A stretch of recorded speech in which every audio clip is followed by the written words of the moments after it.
Hi, I'm Poizner and welcome to our first small business video. We have received an overwhelming number of calls when we offered free guidance to small businesses during the pandemic.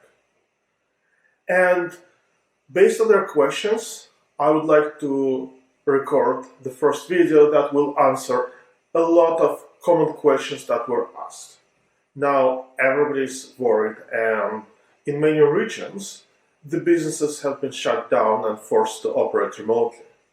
That means that when your employees are working remotely, if they can work remotely, you need to provide them with a safe environment to access their collaboration tools, the applications that they use. So a lot of businesses have a question, how do you do this? Well, first of all, don't rush into things.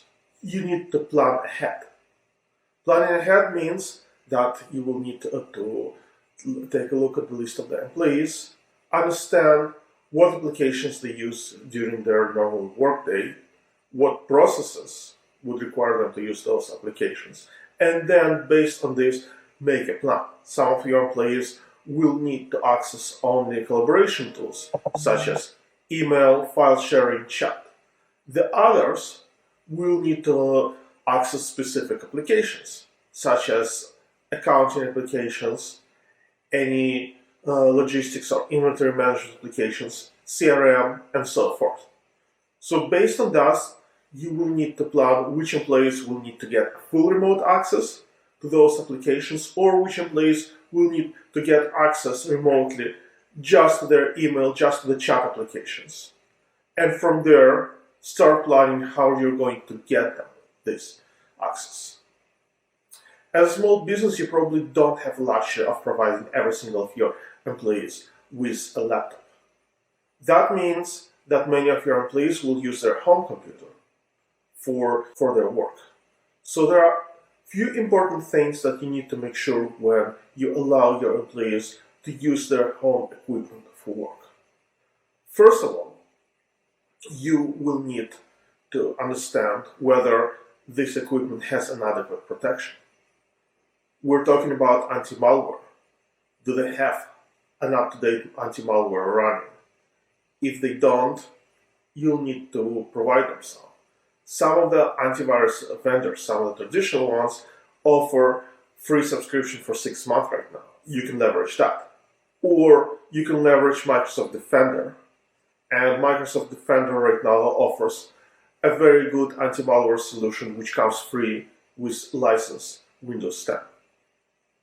You will also need to understand how you can help your employees to make sure that their software is up to date. This is very important because malware will try to use any loopholes in older software, any unpatched versions of operating system to get in. That means making sure that people update their operating system regularly, make sure that people update their application regularly, is one of the things that you need to do to ensure secure remote access. Once you've done this, then you will need to look at other things, such as, do your users run licensed software? Because if they don't run licensed software for their operating system for the office, there is even further risk of malware infection. So you will need to make sure that you can provide them with the licensed tools to do the work. Now, let's say you've done this. What's the next step? Are we going to introduce remote access? Well, not yet. You will also need to educate users. And education of the users for the remote access starts with 3 C's. The first C is a call list. Make sure that your employees have a call list where they can call for technical support, where they can call to report any security issues. The second one is consult. Consult other people if you don't know what to do. If you're in a situation where you are unsure, if somebody asks you to do something which technically is breaking a process, Rather than doing it, see if you can offer employees easy path to consult somebody else, their coworker through the call list, their immediate manager, or even yourself as a business owner. The third thing is common sense. Use common sense when you receive a call from someone requesting you to do something, asking you for your credentials or other information, asking you to click on a link when you receive emails which ask you to do certain things which, again, may be out of the process. When somebody is trying to impersonate someone else, use common sense to make a decision. So call list, so your remote employees know who to call. Consult if they're in a difficult situation, ask somebody else. And common sense, apply common sense to everything that you do. Now, the next step is how are you going to authenticate the users? How are you going to allow them to get onto your network or onto the applications such as remote collaboration tools, Office 365, for example? And obviously, there is a combination of username and password. However, when accessing remotely, this is not enough. You will need a second factor authentication. A lot of services, G Suite from Google, Office 365, offer you multi-factor authentication via SMS or via a mobile application. Now, you've probably heard from people that second factor authentication via SMS is not secure. It is true, in some cases, it can be either intercepted or circumvented. However, in most of the cases, it is secure enough and it's better than just using a combination of username and password. So please make sure that the users enable the second factor authentication as soon as possible. Both Microsoft and Google provide you with help and guide how to do it. A lot of other companies do too. Second factor authentication is something that stands between your business and business account compromise, which will allow any intruder to use your usual employee accounts to do malicious activities within the organization. So please enable it as soon as possible. So we've talked about security awareness, we've talked about endpoints, we've talked about securing your credentials. Let's talk about the actual telecommuting tools. A lot of companies will allow secure access to their office through a technology called Virtual Private Network, VPN.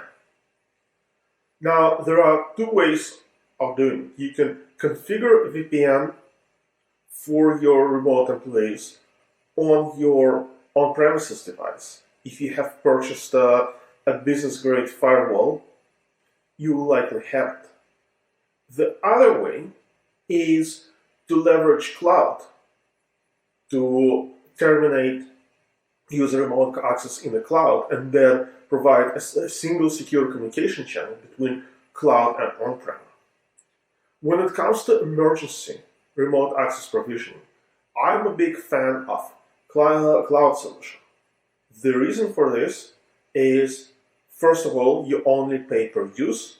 When the solution is not in use, you're not paying for it. And you can bring it up and bring it down on demand, meaning you don't have to invest in hardware, you don't have to invest in licenses.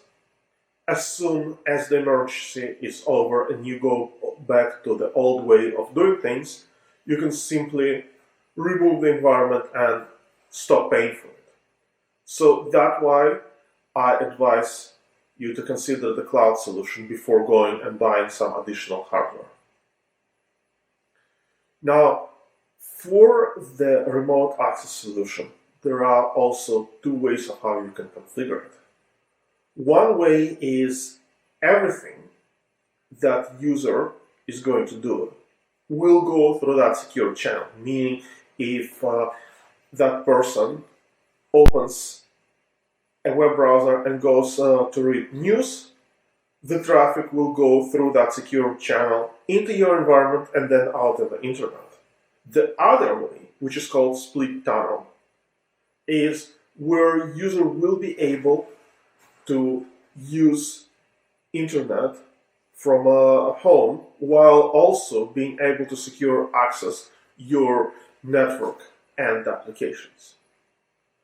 A lot of companies are debating between one or another because they consider the non-split tunnel way, when all of the traffic goes into their environment, being more secure because they can inspect this traffic. Now, this is true if you have adequate inspection capabilities. If this is not true, then routing all the traffic through your environment actually exposes your environment more to malicious intruders. So that's why, unless you have those inspection capabilities, you probably want to have split tunnel enabled. Now, few other things that you want to consider. First of all, when people work from home, if they have access to sensitive data, if they have access to something that has payment card information, that has some consumer information and then private information for other individuals, make sure that you educate them on how to use and protect this information. This information should never end up on their home devices. This information should only be shared with the people that are allowed to have the information through their work function, and obviously should not be shared to any external individuals or any external email addresses. That's also extremely important. Right now, a lot of cyber criminals leveraging the situation with COVID-19 and sending emails with malicious links and attachments. Therefore, instruct your employees never to open any emails which are talking about COVID-19. Delete them right away. If you personally would want to communicate something to your employees about COVID-19, do not use COVID-19 as a word, because that's right away is being triggered, that is leveraged by cyber criminals right now. Thank you very much. Stay safe and subscribe to our YouTube channel for more videos.